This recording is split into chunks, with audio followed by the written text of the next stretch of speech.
Sumala pa sa imong giingon nga mibalibad si Pedro kay may pagka-adventista siya. Tinuod na, Brad Phil? Balibad siya kay kani ko na adventista na magunay pagkaon nga gilang mahugaw hantod karon bisag disla Hudiyo. Sa akong gi-example nga may pagka-adventista siya. May balibad siya. Kay og adventista po tagaan to balibad man pod. Kung ito po kung pangutana. So, ang sa may maayo ba ang gihimo ni Pedro nga mibalibad siya o dili? Dili maayo yung gihimo, gikasabaan siya sa Ginoo. Asa man napita nga teksto gikasaban siya sa Ginoo? Atong basahon. Aniya ang unod sa to pangutana, diya na sa buhat sa mga apostoles, Kapitulo 10, versikulo 13. No? Sugod lang kas 13. Unya may tingog nga miingon kaniya, hala Pedro, no? Pag-ihaw og kaon diha.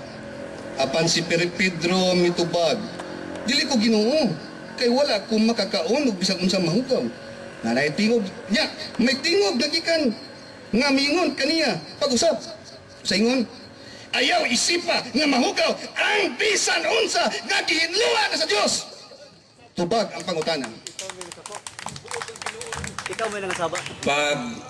Pag-istorya sa Ginoo ato kay Pedro, mao pa gyud to nga klase sa pag-istorya ni sa Ginoo kay Pedro. Ipalibad gud kasab-an wampod ka dito. Tubag pangutana. So kung gikasab-an siya, naa ba diri sa teksto nga gikasab-an siya? Naa ba exclamation point nga gikasab-an siya? Klaro kay kasaba, bisag may pa na, pero ang unod ana kasaba gyapon. Kay balibad gud Ginoo na balibara nimo. Bisag na pa ko ato, moapil po ko kasaba. Tubag ang pangutana. Ang akong pangutana sa imo, kung naaba sa mabasa nga gikasab-an siya. O naaba sa gibasa nga gikasab-an siya. Asa man diha mabasa sa teksto nga gikasab-an siya. Ang sa may makita nimo, tundok or exclamation point? Ang unod sa pangutana, no, ang punod sa pangutana kasaba bisag hinayon pa nato na kasaba gyapon kay nabitaw na taga-oriental, hinay may mosulti kasaba ra man gyapon. Di ba? Basta ang unod sa pangutana ni Ana, aduna joy gitag nigar sa punto nga gitubag sa ni Pedro ngadto sa Ginoo. Aday punto nga negasyon nga balibara niya Ginoo. Og nga po ko ato, Brad, apil po ko ato. Tubag ang pangutana. Unsa man ang nag-istorya o ka-istorya ang Ginoo ang kika-istorya si Pedro. Unsa man to sila taga-sampung gita o taga-Israel?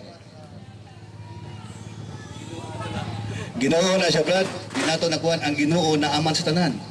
No? Atong ikuan na sa atong naikuan sa sumas Biblia, ang Ginoo na aman sa tanan. Tuwag ang pangutana, lain ang pangutana. Sunod nga pangutana nato. Gigamit nimo ang buhat Jis nga pagmamatuod nga hinlo na tanan o limpyo na tanan. Tanan bagyod nga pagkaon sa Leviticus 11 nalimpyuhan diha sa buhat Jis.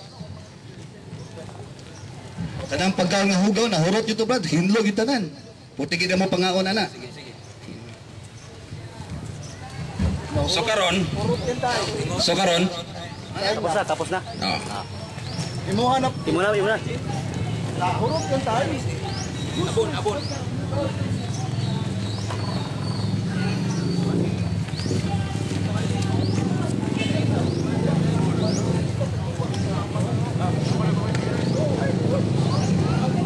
Mga apon sa tanan nga mga kaigsunan ug mga kahigalaan. May mga amigo ako nga gikan pas Bacolod. 340. Naka-abot diri tungod ani nga debate. Og akong gipasalamatan si Brother Phil sa topic karon tungod kay diri naton masabtan kung unsa ka tinuod gyud nga ginluan.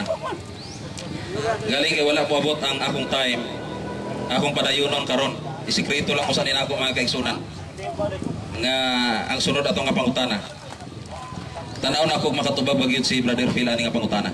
Kay sumala pa atong inumduman ha. Atong inumduman ang iyang giingon nga tanan gyud nga pagkaon ang gihinluan dito sa buhat Jis. Tanan. Sa ato pa kong tanan, walay exemption. Ha?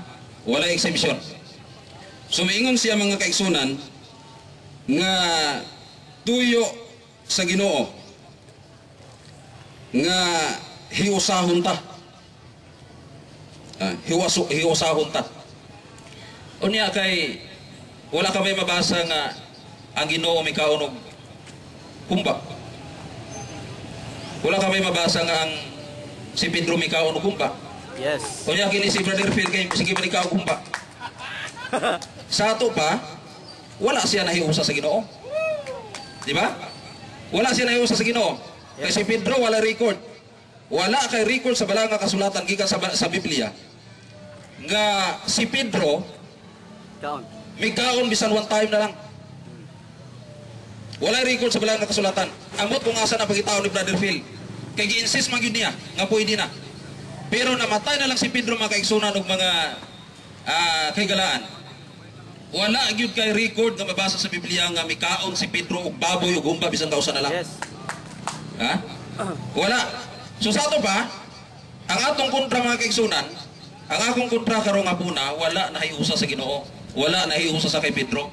Kaya nga naman, sige man ikaw gumba. Ha? Sige man ikaw gumba. So mao na wala siya nahiusa. Ang mga Adventista, kaingon kita nga nahiusa sa Ginoo, kay pareho may batasan ni Pedro. Si Pedro, wala mukaon og gumba. Si Kristo, wala mukaon og gumba. Ang mga Adventista, wala po kumukagumba. Ha? Wala man kumukagumba. Sumaw na nga ang tinuod nga nahiusa sa Ginoo ang mga Adventista. Ang mga Adventista. Unya miingon sab siya mga kaigsunan nga mibalibad si Pedro kay may pagka-Adventista siya. May pagka-Adventista siya. So ang dili mo balibad mga kaigsunan, mauni ang wala mahiusa sa batasan ni Pedro. Kay unta buot sa Ginoo mga kaigsunan nga mobalibad ka, mobalibad ta. Ha? Kung pakaonon mo gumba mga kaigsunan, pakaonon mo baboy, ang gusto sa Ginoo mobalibad. Dili kay moingon nga mukaon. Kaya naman walay record sa Biblia nga si Pedro gikasab-an sa Ginoo tungod kay wala si mukaon. Sa tinud-anay mga kaigsunan ug mga kaigalaan, si Pedro, ang gisunod ni Pedro, wala adili ang pagkaon sa katong tanang mahugaw nga giingon niya nga mao na to dito to anay baboy dito. Wala niya gisunod ang sugo sa Ginoo. Kaya nga naman mga kaigsunan, siguro di naton masayop si Brother Phil, siguro wala niya nabasa ang Biblia nga katudi ay nga eksena sa buhat Jis, dili to siya literal nga pagkaon. Kung sa manay buti pasabot ato. Ha? Tanaw nato kung okay. Tanaw nato kung mao bagay pasabot ato ang akatong tuwa sa habol. Buhat Jis, sugod ta sa 9 mga kaigsunan mga kaigalaan. O sa sunod nga adlaw, sana naglakaw pa sila og nagkahiduol na sa lungsod. Si Pedro misaka sa atop sa balay sa may kautuhon aron sa pag-ampo. Og siya mibatig dakong kagutom og nangandog makaon. Apan gipanawan, apan samtang na naghikay pa sila niini, siya gipanawan. Og iyang nakita ang langit nga inablihan. Og ang usa ka butang nga nagkanaog nga ingon sa usa ka dakong habol nga pinaagi sa upat niini ka mga kanto nga hiniktan. Kini gitungton pa ingon sa yuta. Sa sulod niini diha ang tanang matang sa mananap nga tag-upat og tiil og sa mga nanagsaguyod sa yuta og sa mga langgam sa kahanginan. Og miabot kaniya ang usa ka tingog nga nag-ingon, tumindog ka Pedro,